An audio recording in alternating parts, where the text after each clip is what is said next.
नमस्कार। ओम श्री परमात्मे नमः। संन्यासस्तु महाबाहो दुःखम आप्तुम योगतः योगयुक्तो मुनिर्ब्रह्म न चिरेणाधिगच्छति।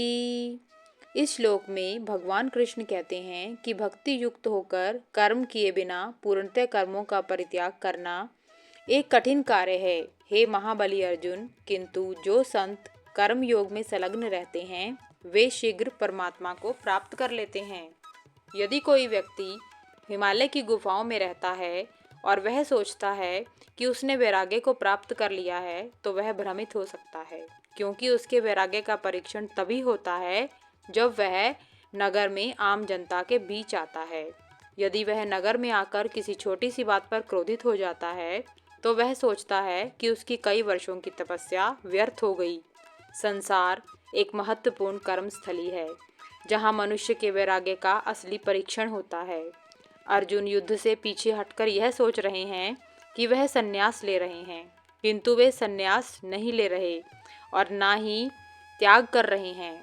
वे अभी भी अपने प्रियजनों से आसक्ति रखते हैं, वह अभी भी स्वार्थ से ग्रस्त हैं। ऐसा कार्य योग में स्थित नहीं होता। इस प्रकार के व्यवहार से अर्जुन दुख को ही प्राप्त करेंगे। कई बार व्यक्ति यह सोचकर भी संसार का त्याग कर देता है कि संसार में मोह माया है।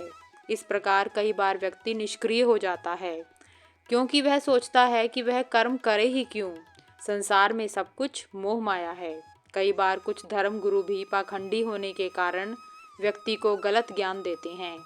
वे कहते हैं कि समाज की कुरीतियों में सुधार करने से क्या लाभ, क्योंकि सब कुछ मोह माया है। ऐसे उपदेश कई बार मनुष्य को आलसी बना देते हैं, वह कुछ करना ही नहीं चाहता। ऐसा व्यक्ति संसार को त्यागने का पाखंड करता है, क्योंकि वह आलस्य के कारण स्वधर्म का पालन नहीं करना चाहता। ऐसा त्याग योग में स्थित त्याग नहीं है, तो ऐसा व्यक्ति दुख को ही प्राप्त करेगा।